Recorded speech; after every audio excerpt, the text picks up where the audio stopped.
जय हिंद क्लास। मेरा नाम पुरुषोत्तम कुमार है और आज हम पढ़ेंगे पंचमढ़ी। ठीक है, कला सब्जेक्ट में पंचमढ़ी।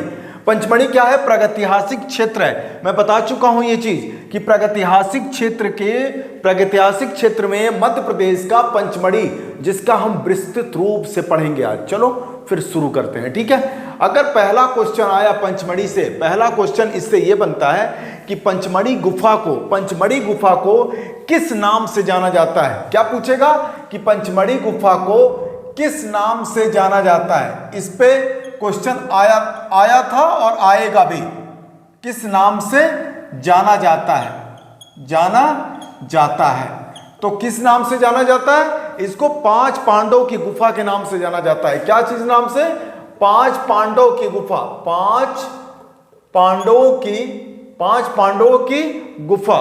ठीक है, 5 पांडवों की गुफा। ठीक है, अब इससे एक और क्वेश्चन आता है, इसी से मिलता जुलता प्रश्न आता है। इसी से के गुफा के पंचपांडु के नाम से कौन सी गुफा को जाना जाता है? कौन सा? पंच पांडु के गुफा। पंचपांडु के नाम से कौन सी गुफा को जाना जाता है? क्या क्वेश्चन आएगा? पंचपांडु के नाम से कौन सी गुफा को जाना जाता है? तो यहां पे आंसर चेंज हो जाएगा। इसका आंसर होगा बाघ गुफा। क्या? बाघ गुफा। ठीक है, ये दोनों क्वेश्चन रिलेट करके आता है। कभी ये आएगा, कभी ये आएगा। दोनों में डाउट एकदम नहीं होना है। ठीक है, अगर पंचपांडु बोला कि कौन सी गुफा को जाना जाता है, तो बाघ गुफा को। पंचमढ़ी को किस नाम से जाना जाता है? तो 5 पांडवों की गुफा के नाम से। ठीक है, इससे रिलेट करके एक और क्वेश्चन आता है। आपके दिमाग को थोड़ा सोचना पड़ेगा। क्या क्वेश्चन क्या आता है कि कौन सी प्रागैतिहासिक, ध्यान से सुनिएगा, पूछेगा कि कौन सी प्रागैतिहासिक कालीन गुफा महाभारत से संबंध रखती है। क्या चीज पूछेगा? कौन सी प्रागैतिहासिक गुफा, क्या रहेगा? कौन सी प्रागैतिहासिक गुफा, प्रागैतिहासिक कालीन गुफा किससे संबंध रखती है? महाभारत से संबंध रखती है। महाभारत से संबंध रखती है। तो कौन सा रहेगा? संबंध रखती है। तो कौन सा संबंध रखती है? तो आप बोलेंगे पंच पांडव की गुफा चाहे पंचमढ़ी गुफा। इसका आंसर क्या होगा? पंचमढ़ी गुफा। ठीक है, आपको ये 3 क्वेश्चन परेशान करेगा। आपको सीधा चीज याद करना है कि 5 पांडवों की गुफा पंचमढ़ी गुफा, महाभारत से संबंध रखने वाली पंचमढ़ी गुफा। बस आपको ये याद रखना है कि पंच पांडु की गुफा बाघ गुफा को कहते हैं। ठीक है, ये डाउट वाला क्वेश्चन है, लेकिन इससे क्वेश्चन हमेशा आता है, आने के चांसेस भी हैं इससे। ठीक है, इसको याद कर लेना है। ठीक है, चलो अब दूसरी चीज बताते हैं। पूछेगा क्वेश्चन कि पंचमढ़ी कहाँ स्थित है। क्या पूछेगा? पंचमढ़ी कहाँ स्थित है?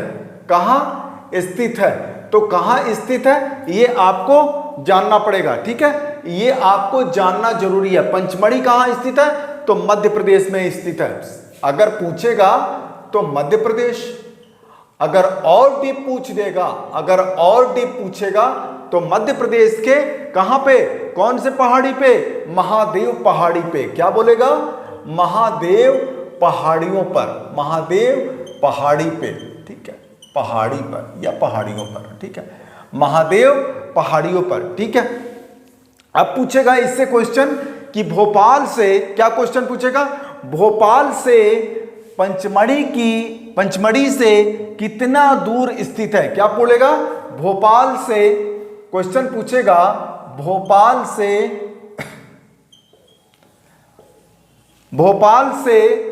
पंचमढ़ी कितनी दूरी पर स्थित है?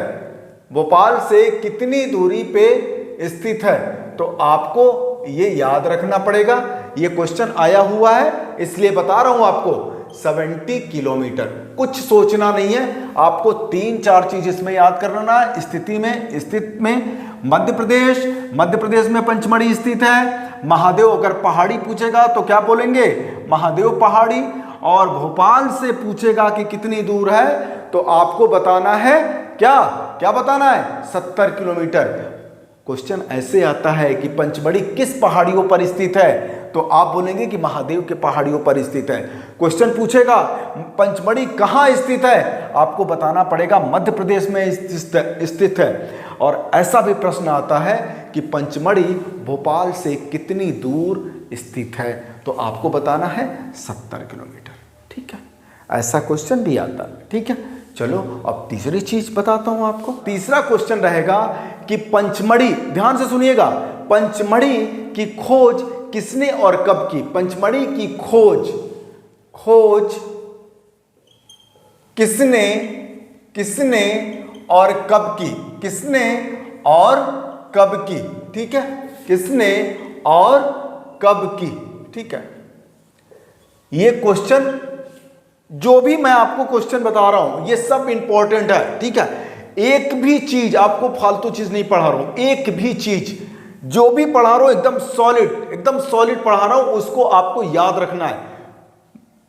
समझिए बात को, समझिए, एक एक चीज, एक एक पॉइंट आपको याद रखना है, उसी टॉपिक वाइज मैं आपको पढ़ा रहा हूं। अगर क्वेश्चन पूछेगा कि पंचमढ़ी की खोज किसने और कब की, तो ये थोड़ा कॉन्ट्रोवर्शियल क्वेश्चन रहेगा। ठीक, इसको मैं अभी सिखा रहा हूं कि कैसे क्या करना है। ठीक है, एग्जाम में आएगा तो आपको अभी मैं सिखा रहा हूं कि कैसे आपको टिक लगाना है, कैसे ऑप्शन को टिक क्लियर करना है। ठीक है, चलो, पंचमढ़ी की खोज किसने और कब की, अगर ये बोलेगा तो आपको फर्स्ट प्रायोरिटी किसको देंगे, किसको, GR हंटर को। GR हंटर क्या है, GR हंटर। ठीक है, अब कब किया इन्होंने, 1932 में। ठीक है, ये फर्स्ट प्रायोरिटी आप देंगे, पहली चीज। ठीक है, अगर ये नहीं रहे, GR हंटर 1932 नहीं रहे, GR हंटर 1932 नहीं रहे, तो सेकेंड प्रायोरिटी आपको देना है, सेकेंड प्रायोरिटी। ठीक है, सेकेंड प्रायोरिटी किसको देना है, DH गार्डन को। किसको, DH गार्डन। ठीक है, इसको मैं हिंदी में भी लिख दे रहा हूं, DH गार्डन। ठीक है, DH गार्डन को। ठीक है, अब ये कब किए, 1936 में। कब किए, 1936 में किए। ठीक है, फर्स्ट प्रायोरिटी इसको, सेकेंड प्रायोरिटी इसको, अगर ये नहीं रहेगा तो इसको देना है। ठीक है, अब हुआ क्या कि कंट्रोवर्शियल क्यों हुआ कि DH गार्डन की स्टोरी है इसमें। ठीक है, DH गार्डन की स्टोरी ये है, फर्स्ट प्रायोरिटी GR हंटर ने 1932 में कर दिया, और DH गार्डन की स्टोरी ये है कि ये एक विस्तृत वर्णन देने का काम इन्होंने किया था। किसने, DH गार्डन ने क्या किया था, इन्होंने विस्तृत वर्णन देने का काम किया था। क्या किया था, विस्तृत वर्णन देने का काम किया था। ठीक है, कौन, DH गार्डन। अब क्या किया था इन्होंने, DH गार्डन ने रेखा चित्र, किससे, रेखा चित्र और फलक चित्र, रेखा चित्र और फलक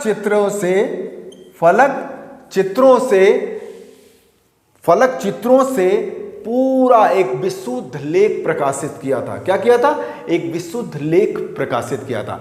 अब यहां से क्वेश्चन आता है। ठीक है, एक विशुद्ध लेख क्या किया था, प्रकाशित किया था। अब लिख देता हूं मैं, लेख प्रकाशित किया था, लेख प्रकाशित किया था। ठीक है जी,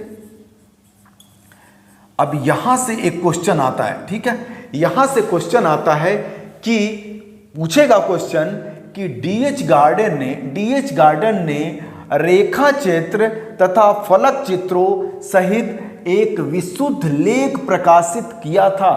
कहां पे, कहां प्रकाशित किया था, तो कहां प्रकाशित किया था आपको ये बताना है।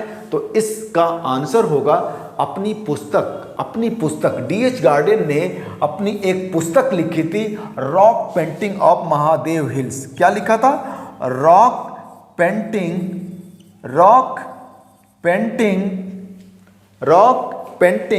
ऑफ महादेव महादेव हिल्स, ठीक है, हिल्स।